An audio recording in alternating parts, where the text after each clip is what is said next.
What's up, kids? Peter from Panda here. Hey, sitting in my Fiat 500 and it's totally dark. Well, not totally, but I wanted to show you something. I'm going to power on my accessories here on my car.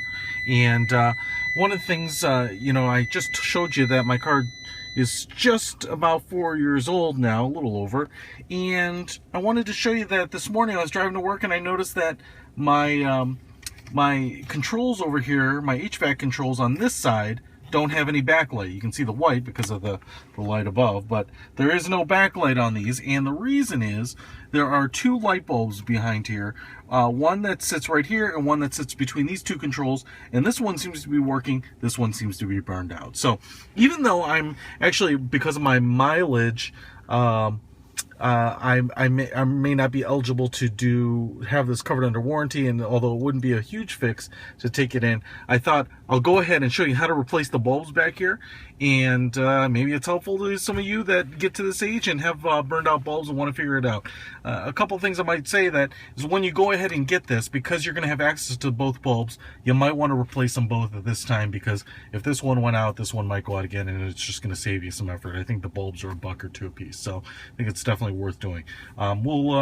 We'll go ahead and start tearing this apart and show you how it's done. All right, kids, the first thing I did here before I take this panel off is I just moved all of my gauges to kind of a stopped position. So as I pull this off, just in case, you don't want things to not line up when you put it back on. So the easiest thing I did was just turn everything up to that position. I just grabbed a flathead screwdriver. I wrapped a little bit of painter's masking tape around it because I'm going to pry up on this edge. I'm going to kind of slide it in there and pry up, and I don't want to damage any of the paint finish. So we'll give that a shot, see how that goes. So I got the thing off. I literally felt like I was breaking the tabs that hold it in. You can see there's actually 6 prongs on the back of the instrument panel, and it's a good thing I set all the switches into the last position, because they definitely get loose when they are removed. So at least you can set them so they're all lined up when you push everything back in, hopefully. Now you can see the 2 bulbs here. This is the one that's burned out. This one I'm going to replace anyway, but it looks like you can they are pretty small, and if you have kind of oily fingers, it's going to be really hard to get them. So grab them with whatever you think you can use.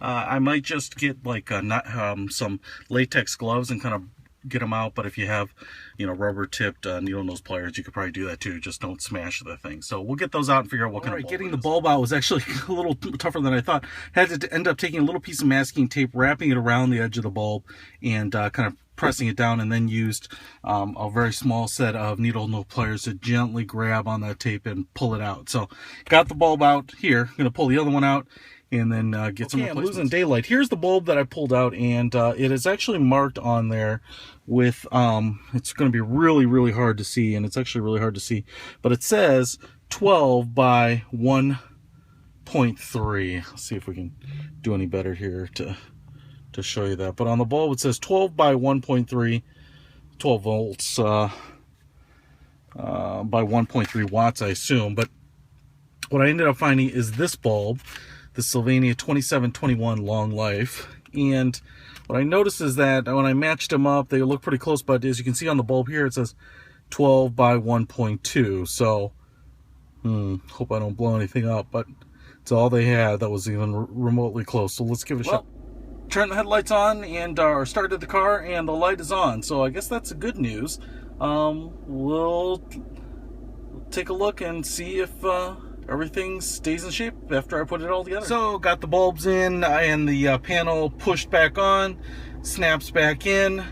The controls seem to all be in the right place, and I'm pretty happy that it's all behind me. Everything lights up. If you're under warranty, I would suggest letting the dealership do it, but if you're not, you can do it on your own. Just FYI, when I went to O'Reilly Auto Parts to get these bulbs, it was about $6 out the door, so keep that in mind. They're not giving them away, but they're pretty cheap. Peter from Panda out.